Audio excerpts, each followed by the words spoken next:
And it amazes me also that there are those who insist that they can still say at the altar, even in the 1962 Latin Mass that they offer, like the Society of St. Pius X, the Fraternity of St. Peter, or the Institute of Christ the King, that they can still say una cum Papa Nostro, Francesco.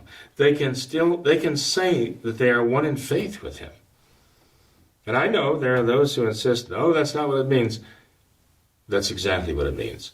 Read the prayer, the first prayer of the canon of the traditional Mass. And it says exactly this whole point. Wherefore we humbly pray and beseech thee, most merciful Father, through Jesus Christ, thy Son, our Lord, to receive and to bless these gifts, these presents, these holy, unspotted sacrifices, which we offer up to thee, in the first place, for thy holy Catholic Church, that it may please thee to grant her peace, to guard, unite, and guide her throughout the world, as also for thy servant, Francis, and so-and-so our bishop, and for all who are orthodox in belief and who profess the Catholic and Apostolic faith. And that's the conclusion of the prayer. There are those who want us to say, well, it's just a matter of praying for Francis. It's a matter of praying for the bishop of Francis in the diocese. Look, it says it all when it says we are praying for these and these and these and all, and it's supposed to include. It's not saying, well, we're praying for Francis, we're praying for the bishop, and we're also praying for those who have the faith and those who profess the faith. As though it's saying, well, this excludes the Francis and the bishop from having to have the faith, but because it says we're praying for Francis, praying those, and then it says we're praying for those who have the Catholic faith. Now, those who try to make us understand the prayer that way are false prophets. That's ridiculous. That's absurd. Right. The fact is, it assumes, it presumes, it takes for granted, you might say, that the Pope and the Bishop are of those who are orthodox in their belief and who profess the Catholic and Apostolic faith. It is a lie. It is a bald-faced lie when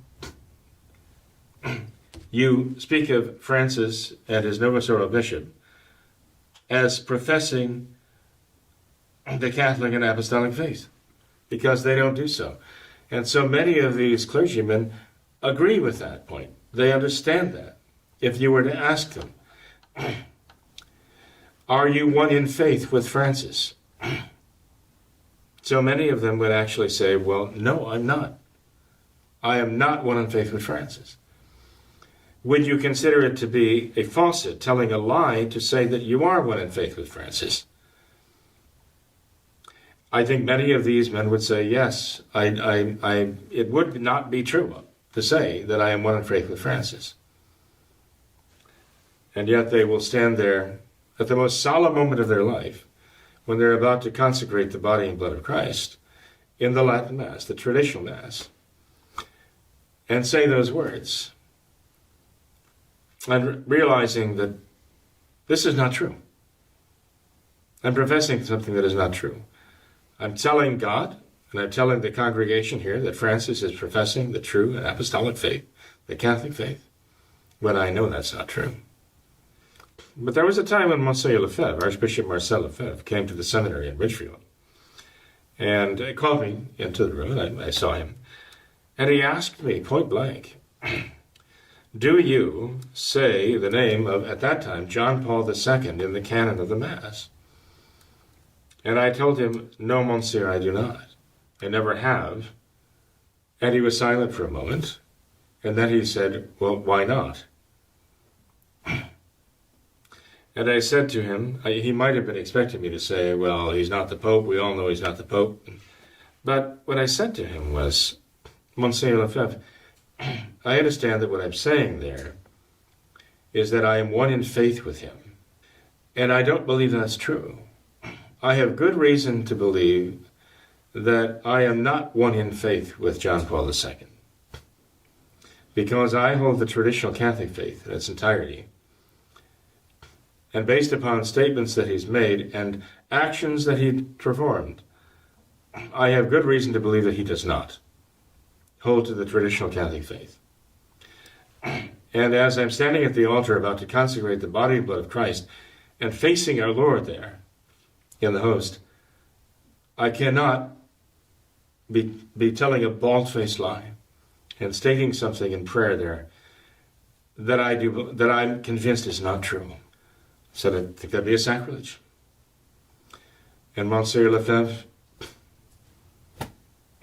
just sat there, it seemed like a long time. And then he dropped the subject. Never brought it up again. Never brought it up to me again. And Tom, all I could think is because he probably agrees. I'm quite sure that Monsieur Lefebvre himself agrees that he himself could not say that I am certain of the fact that I'm one in faith with Paul VI, John Paul II, certainly Francis. No, today. If it's ever become apparent, it is apparent today that one cannot honestly say that he is one in faith with Francis. If he is a Catholic, if he's a Catholic priest, he cannot say that he's one in faith with Francis, honestly. So